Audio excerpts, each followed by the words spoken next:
Hey, you guys. Hi, how are you? It's coffee chat time.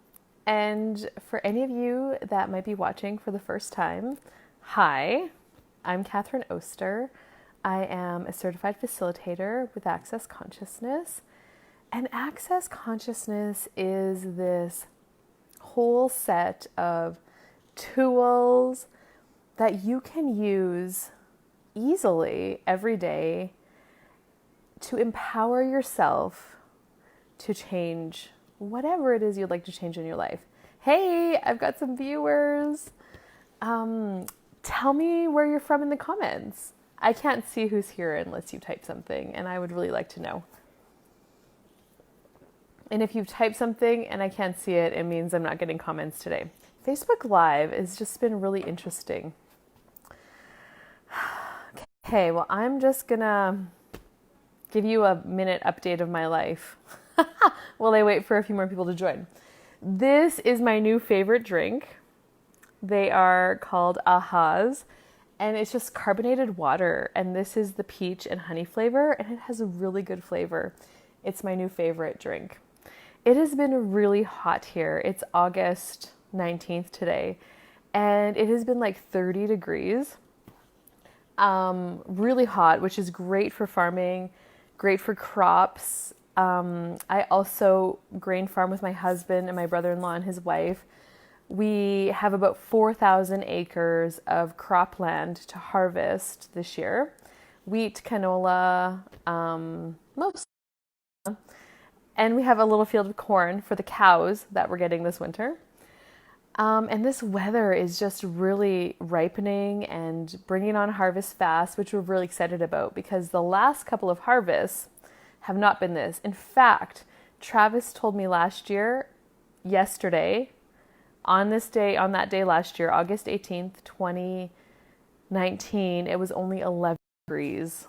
So this is more normal, and I'm excited to get combining and harvesting, and fingers crossed this weather stays and we do not get snow in September like we did last year. That would be cool. I would really enjoy less winter and more summer. So what I want to talk to you guys about today, and I'm kind of wondering if I had this conversation last week. So if you have heard it before, I'm guessing you're going to hear it again in a different way. But it's really popping to talk about it again today is those words, I don't know. I don't know. So I just facilitated a 4-day foundation class. We ended about a week ago, maybe. And it was an amazing class. And what I really noticed, a lot of the participants, their default answer to things when I would ask them a question about something they asked a question about was, I don't know. And I really, really noticed how much those 3 words, when we use them, disempowers ourselves. So that is the thing with an access class, is when you are asking a question about something in your life, about your body, about your relationship, about your money flows, the facilitator never gives you an answer, because the whole idea is we want to empower you to know what you know. And so as a facilitator, I ask a question, and I allow you, that gives you the space to know what you know. So sometimes the question is, so here's an example. Help, Catherine, I have no money and I don't know how I'm going to make my rent next month. And one of the questions I might ask you is, well, what's the value in not having any money? And of course, the very first thing that's going to come out of their mouth is, I don't know. Now, that's not true, because you do know, and there's some value to it. Now, the value might not make sense. So for myself, one of the things I really looked at and had to get present with when I wanted to change my financial reality is I really valued hard work. And so when a facilitator asked me that question, well, Catherine, what's the value of not having any money? It was like, well, I get to work hard.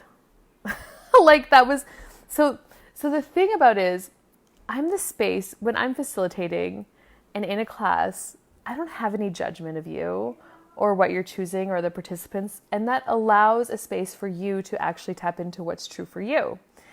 And as soon as you can acknowledge some of the crazy and insane points of view you have that you might be functioning from in different areas of your life, like for example with money, there's this really strong belief that you have to work hard for money. And that was my thing. And so when the facilitator asked me, Catherine, truth, what is the value of not having any money? If I say I don't know, I'm lying to myself, I'm disempowering myself, and I'm not willing to look at what's actually true. But when I was asked that question, the very first words that popped in my head were, well, I have to work hard for it then. And that's what I created. When I look back, that's what I created as my financial reality. I had to work very hard for any money to show up in my life. Even when I started horse training. So some of you may know I'm also a horse trainer and I'm a dressage coach.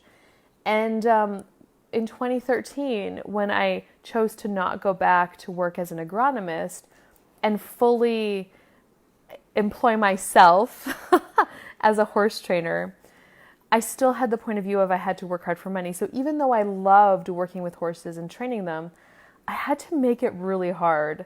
Like I would have really tough horses and it was not fun and it was hard work and a lot of sweat and a lot of force and effort and frustration. Even though I was doing what I loved to do, in quotation mark, what I loved to do, I still had to make it hard work. Otherwise, because I had to work hard for my money and I had to prove that all the time. Now, when I finally acknowledged that thing, that I had a belief in my life that I had to work hard for money, when I finally acknowledged it and I started wondering what it would be like to have ease with money, it started to change. And I started to be able to have more fun in my lessons, with the things I do, and then receive money for it, because I finally let go of that limiting point of view that I had to work really hard for money. So those 3 words, I don't know. Notice when you use them with yourself. And what I encouraged all of the foundation participants to do was to take those words, stop it before they come out of your mouth or right after, acknowledge that you said them, acknowledge that it's a lie because you actually do know, and start to say, I wonder. So now, if you're kind of asking yourself some of these questions, what's the value of not having enough money? What if, instead of saying, I don't know to yourself, what if you started saying, I wonder, what do I value about this in my life? I wonder. And then, if you want to say you want to buy something, you want to have a new, go shopping, have a new wardrobe, but you don't have the money to buy it, to go shopping. You don't have, say you want to spend $500 on yourself and buy yourself some new outfits, you don't have the money. Instead of saying, I don't know how I'm going to pay for this, instead of saying that, I don't know how, what if you said, I wonder how I could have this? I wonder how I could have some new clothes in my life for my body. One of the really cool ways that showed up for a lady I know, is she ended up getting gifted a whole new wardrobe from her aunt. And the clothes were like top line, brand name, high quality, and they all fit her. And her aunt just gave them to her. I believe that her aunt was older and she was dying. And she never wore any of these clothes. And she invited her niece over So my friend is probably in her 40s now. She invited her over and asked her if she would like anything out of her closet. Please take it. And so my friend was exuberantly thrilled because she was also asking for a whole new wardrobe. Um, and she didn't have the money to buy the clothes, but her aunt gifted them to her. So, and her aunt got so much joy out of watching her try on these clothes and have them fit and see her so excited about them. So that is what can be created when you go to the I wonder. Not when you go to the I don't know. When you go to the I don't know, like even if you can just notice the difference in the energies that get created. When you go to the I don't know, you cut off all possibilities showing that could show up for you.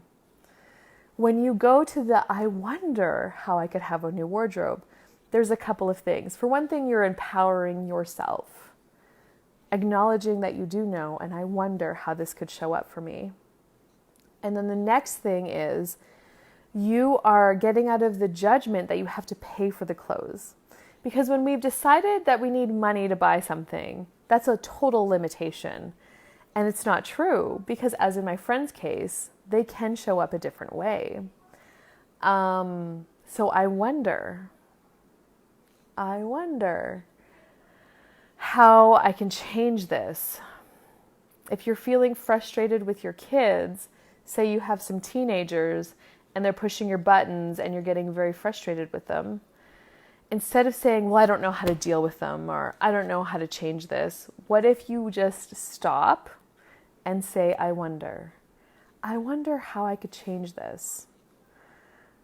I wonder how this could be different. I wonder. And those two words, I wonder, are so powerful and so strong. And if you're willing to keep asking that, you might just be surprised with what shows up. So instead of saying, I don't know, like, I don't know how I'm going to figure out my day tomorrow. I don't know how I'm going to get all of this stuff done. I wonder how I could get all of this stuff done. I wonder how this could show up with ease. I wonder. It's so cool. And I can't see any of your comments. I'm going to have to go back and read them if anybody typed them. But so that is my coffee chat super tool for you guys this week. I wonder. I wonder how much fun you can have in the rest of your day today. And if there's like, you know, say there's an event that you're not really excited about going to, what if you could ask to have fun?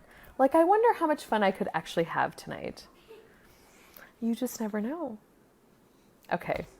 Well, that's all I got for you guys today. So have or don't have any fun at all. It's totally your choice. And I'll see you guys next week. Bye-bye for now.